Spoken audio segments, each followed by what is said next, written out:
Вітаю! Сьогодні 10 квітня, Трускавець, Україна. Я вирушила до лісу, щоб назбирати кропиви, тому що в мене вже така невелика сімейна традиція, що кожного року паски я печу з додаванням кропиви і вони виходять зеленого кольору. Також я назбирала трохи пагонів хмелю, але про це вже буде в окремому відео, тому що я вважаю, що ця рослина заслуговує саме на окреме відео. І тут же, де зростає кропива і хміль, зростає зморшкова шипинка. На початку тижня саме в цій частині лісу ми вже збирали зморшкову шипинку, і її тут було дуже багато. Ми знімали з телеканалом Трофей передачу саме про зморшкову шипинку. І от я прийшла перевірити, як підросла зморшкова шипинка, та яка була маленькою, а також трохи позбирати грибочків, тому що зараз не тільки у нас усюди похолодало, вчора в нас навіть сніг був, вночі морози невеличкі. Я боюся, якби гриби не підмерзли. Хоча вони полюбляють прохолодну температуру, як ви знаєте, зморшкові шипинки починають зростати, коли вже хоча б плюс 3 градуси тепла. Оптимальна температура для них це плюс 15, а якщо занадто тепло і мало вологи, то ці гриби або не зростають, або одразу висихають, якщо вони вже виросли. Ось цей хміль, про який я вам розповідала, трохи кропиви. Зараз мені треба набагато більше назбирати. Але спочатку хочу зібрати трохи грибочків. Ви можете побачити, яке листя в мене під ногами. Вербові сережки. Листя різне.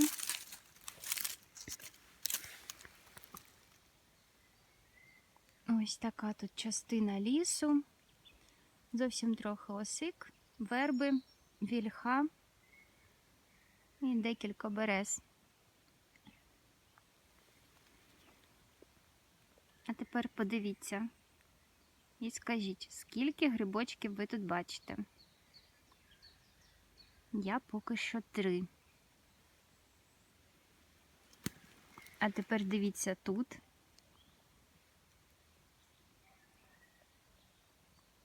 Грибочків дуже багато. Давайте швиденько позбираємо. Вони настільки вдало ховаються під листочками, що я боюся їх тут порозчавлювати.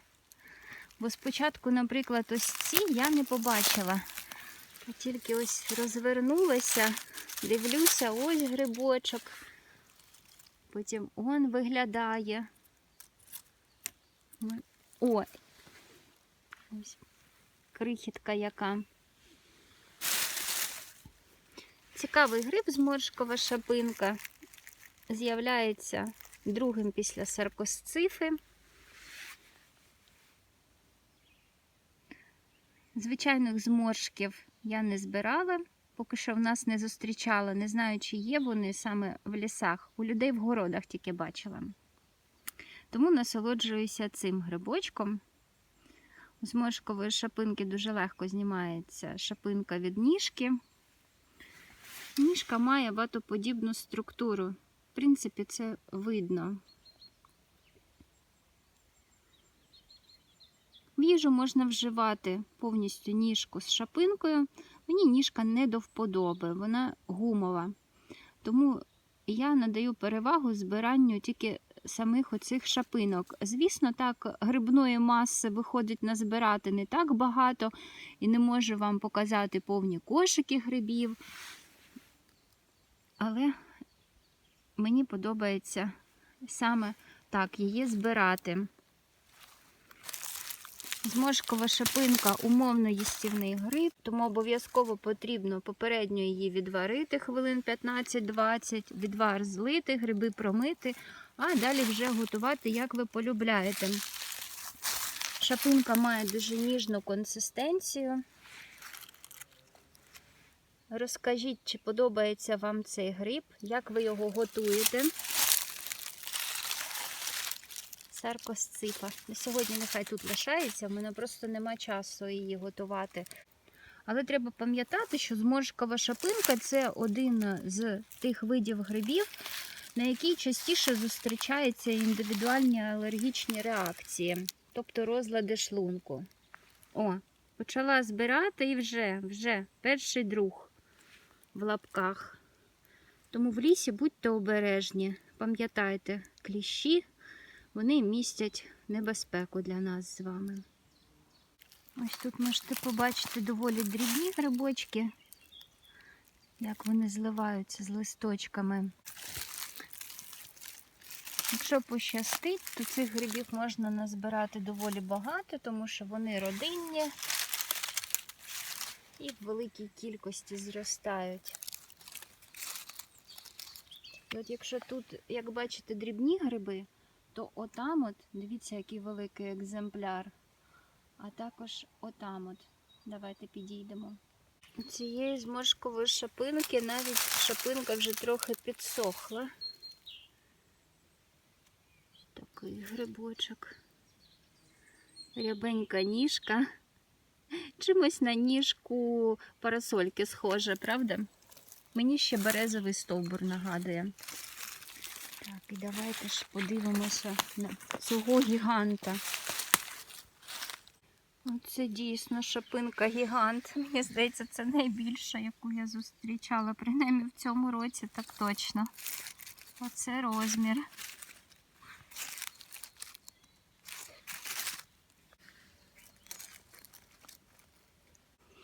Оце вже гриб так гриб. В руку взяв та відчувається. От я гадаю, що саме про такі екземпляри, мабуть, пишуть, що ці шапинки можна фарширувати.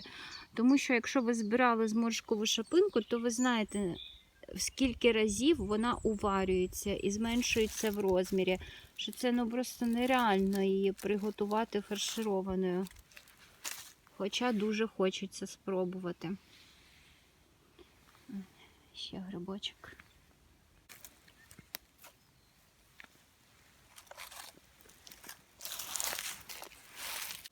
Не знаю, чи видно вам, але тут ціла галявина цих грибів.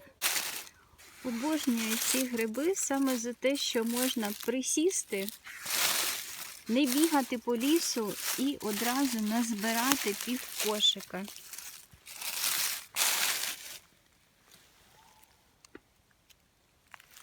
А ось ще грибочок. Тут я розвертаюся. Бачите? Трохи не розчавила, я його навіть не побачила. А тут краса неймовірна. О, це також крупна шапиночка. Ось грибочок. Потім отам от далі, бачите? Давайте потихеньку підійдемо. Рухаюся дуже-дуже повільно, щоб не розчавити. Краса, правда ж?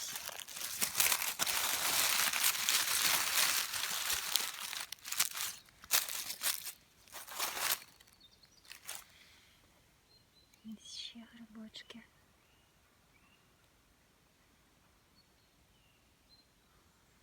І отам от далі бачу. Тут знову грибочки маленькі. Тобто, якщо погода буде добра, волога, не занадто спекотно, а поки що спеки й не обіцяють, то вони ще мають бути.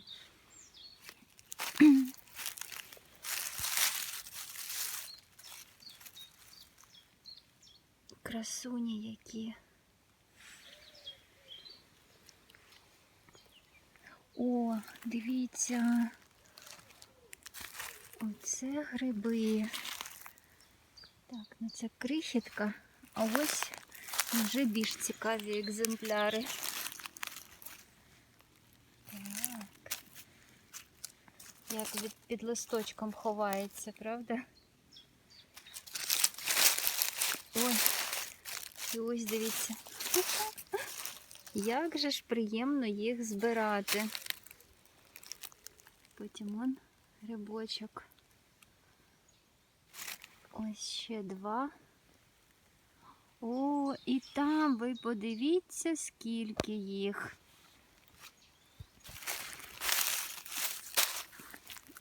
Так, рухаємося тихенько. Шапинка, шапинка, шапинка, шапинка. Потім он ще грибочок і далі грибочок. Цю дрібноту вже не буду брати. Так, ви зрозуміли, що роботи сьогодні мені буде достатньо. Давайте ще трішки зі мною разом позбираємо ці грибочки. Хочеться показати вам, як же ж їх тут рясно. Чесно кажучи, в мене вже руки змерзли, тому що я не знаю, скільки зараз градусів. Градуси 4, мабуть.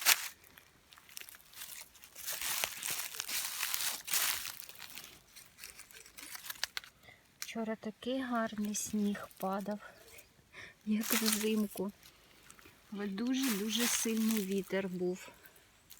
Тому сьогодні, можна сказати, з погодою пощастило. Зранку взагалі було дуже-дуже сонячно.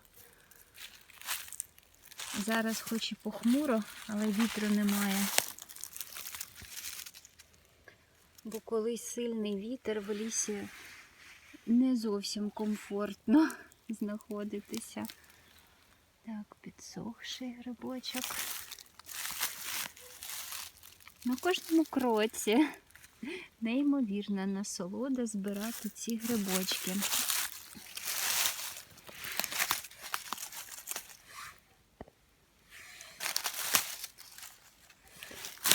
І ось ще. Тут потрібно ходити спочатку в одну сторону, а потім тим самим маршрутом в іншу. Тому що вони під листочками всі знаходяться і спочатку їх не видно. Так, ну ту дріботу я всю лишаю. Може з вами ще якось прийдемо та позбираємо ці прекрасні грибочки. Березовий пеньочок. Так, чи є тут грибочки? Ага, я вже бачу. Он. А скільки я ще не побачила. О, які милі! Подивіться. Лишу їх для фотосесії. Дуже гарні.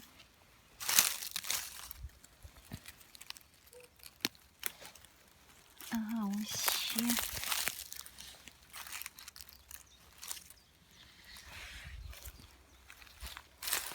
І ось і грибочки. І он. Я гадаю, ви зрозуміли, що грибів доволі багато. Тому зараз я швиденько дозбираю. Збираю вже останні грибочки і буду показувати вам супер результат. Бо вони вже мені не поміщаються до кошика.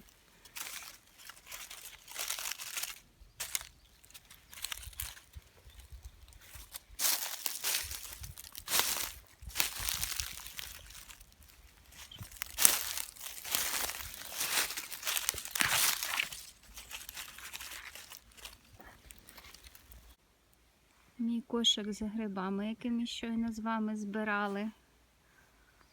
Потім ось тут можна побачити ліани хмелю. Також молоденька кропива, яку я вже назбирала. І все в одному місці зростає.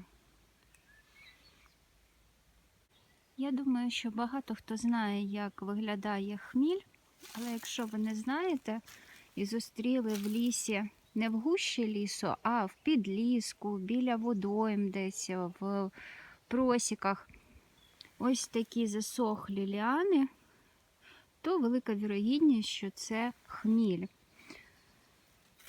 Як його розпізнати навесні? Біля минулорічних пагонів відростають молоді. І на відміну від дикого винограду, з яким можна було б сплутати, бо також має лозу, У пагонів хмелю шестигранне стебло, і воно вкрите колючками. І цими колючками рослина чіпляється за дерево, або кущ, або паркан, і так тягнеться до світла. І отакі молоді, ще з нерозкритими листочками верхівки збирають, і їх можна вживати в їжу. Зі смаком нагадує спаржу. Можна їсти сирими, але в більшості використовують їх або трохи провареними, або підсмаженими. Ну, як ви розумієте, сирими не дуже комфортно їсти через ось ці шипи. Тільки через це. Більш детально буде в моєму окремому відео, наступному про пагони хмелю. Моя сьогоднішня вечірня прогулянка до лісу вийшла надзвичайно вдалою. Щоб ви розуміли, зараз 7 година вечора, виглянуло сонечко, наче день на дворі. Показую вам свій неймовірний результат. І хоча основна ціль була це кропива, я її нарвала. Також пагони хмелю не змогла не зібрати, тому що гуляла такою частиною лісу, де його там було просто зарості неймовірні. І вирішила, що і вам покажу, тому що рослина дійсно варта нашої уваги. Ось такі дрібні зморшкові шипинки я вже лишала тут. Хочу подивитися через тиждень, чи виростуть наново ще грибочки, чи ні. Повний кошик грибів. Вони вже просто не поміщаються мені. І це все от з цього п'ятачка лісового. Отут по периметру я ходила. І скільки грибів. І половину цього кошика ми збирали тут в понеділок. Дуже урожайний гриб. І, як бачите, тільки шапинка, без ніжок. Якби збирали з ніжками, то, мабуть, було б 2-3 кошики повних. А тепер за традицією рушаємо до кухні та приготуємо смачну та корисну вечерю з того, що зібрали в лісі.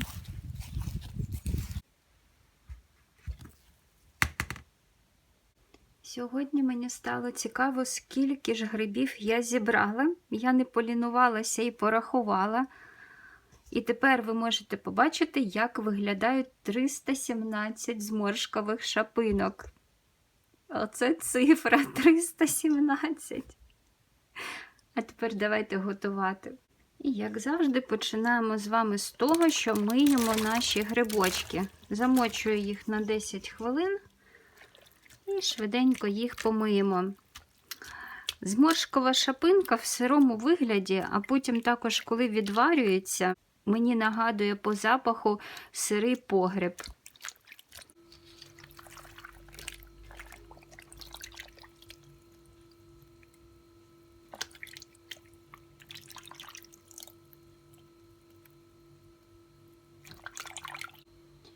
Гриби відварюємо у великій кількості води. При відварюванні можна підсолювати, можна не підсолювати, то за бажанням. Варимо з включеною витяжкою або відкритим вікном, тому що запах стоїть не дуже приємний, коли ці гриби відварюються. Дехто вважає, що не можна дихати парами при відварюванні цих грибів, може голова запаморочитися. Час відварювання в літературі зустрічається різний, від 10 до 20 хвилин. Я відварюю ці гриби 20 хвилин. Після відварювання зморшкової шапинки, як бачите, відвар мутний, дуже брудний. І, як я вже сказала, обов'язково відвар зливаємо, ніяк не використовуємо, гриби промиваємо, а далі готуємо, як нам заманеться. Сьогодні я хочу приготувати незвичну грибну пасту, і зараз ви побачите, чим вона незвична. Для початку мені потрібно нарізати зручними шматочками пагони хмелю. Можна використовувати замість хмелю кропиву можна, Можна шпинат, але тоді в кінці приготування додати.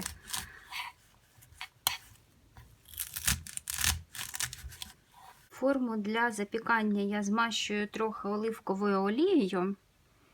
В мене олія, на якій я настоювала гриби саркосцифи. Можете подивитися, це одне з моїх попередніх відео, там я показувала цей рецепт. І, до речі, вийшло дуже-дуже смачно. Мені сподобалося таке поєднання. На дно викладаю наші пагони.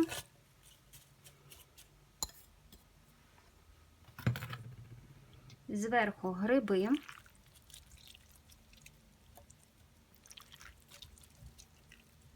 Трохи присолю. В мене сіль з пагонами хвої ялиці. Минулої весни я показувала, як я це роблю. Взагалі я дуже полюбляю готувати різні солі. І ожинову, і грибну. І тепер сюди, в центр, я додаю бринзу. Можна використовувати сир фета або вершкові якісь сири. Та зубчики часнику. Взагалі, мій рецепт – це варіація на тему популярної пасти, коли запікають фету з томатами, оливковою олією в духовці. У мене грибний варіант, як ви бачите. І тепер це все я ставлю у духовку запікатися до готовності. Подивимось, скільки часу займе. І зверху я ще також трошки оливковою олією полю. Я думаю, можна використовувати любі спеції, які ви полюбляєте. І в цей час, поки буде випікатися наша основа, я зварю макарони. Поки готується паста, хочу вам показати, як підходять мої зелені кропив'яні пасочки.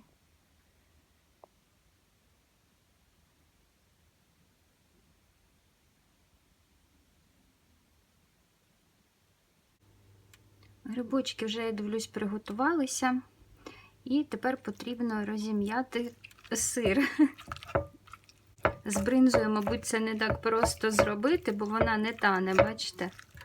Як мала б, наприклад, фета розтанути. І я вже дивлюся, що трохи суховаті вийшли в мене гриби, так що якщо будете так готувати, то тоді обов'язково додайте трішечки рідини або бульйону, або води. І оцей часничок запечений, він також смачний, я його трошки порозчавлюю. Як бачите, пагони хмелю стали зеленого кольору. Це так і має бути. Тепер сюди я додаю відварені макарони, а також трохи відвару. Додаю трохи води з-під макаронів. І добре перемішую нашу пасту. Досить непогано вийшло, але от мені здається, що чогось не вистачає. Хоча і чесниковий смак відчувається, і доволі соковите, тому що я додала відвару від макаронів. Пишіть ваші варіанти, щоб ви додали до цієї страви. Сподіваюсь, відео було цікавим та корисним. Я бажаю нам всім миру, миру над головою, в душі, в серці. До нових зустрічей у лісі.